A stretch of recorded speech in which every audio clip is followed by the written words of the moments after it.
Speaker পদে নির্বাচনের জন্য মাত্র একটি মনোনয়ন পাওয়া গেছে। এ অবস্থায় মাননীয় সংসদ সদস্য জনাব হাফিজউদ্দিন আহমদ বীর বিক্রম কে স্পিকার পদে নির্বাচিত হয়েছে বলে ঘোষণা করা যেতে পারে, কিন্তু কার্যপ্রণালী বিধির ৮ বিধিতে স্পিকার পদে নির্বাচন সম্পর্কিত প্রস্তাব ভোটে দেওয়ার বিধান থাকায় আমি প্রস্তাবটি সংসদের সামনে পেশ করছি।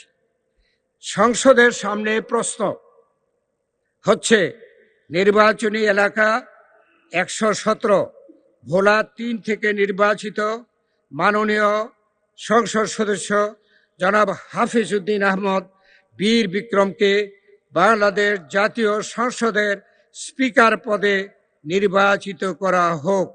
যারা এই প্রস্তাবের পক্ষে আছেন তারা হা বলুন। যারা এই প্রস্তাবের বিপক্ষে আছেন তারা না বলুন।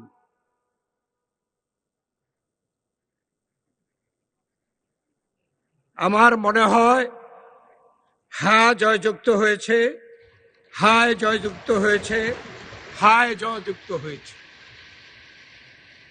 অতএব মাননীয় সংসদ সদস্য জনাব হাফিজউদ্দিন আহমদ বীর বিক্রম সর্বসম্মতিক্রমে ও বিনা প্রতিদ্বন্দ্বিতায় বাংলাদেশ জাতীয় সংসদের স্পিকার নির্বাচিত হলেন।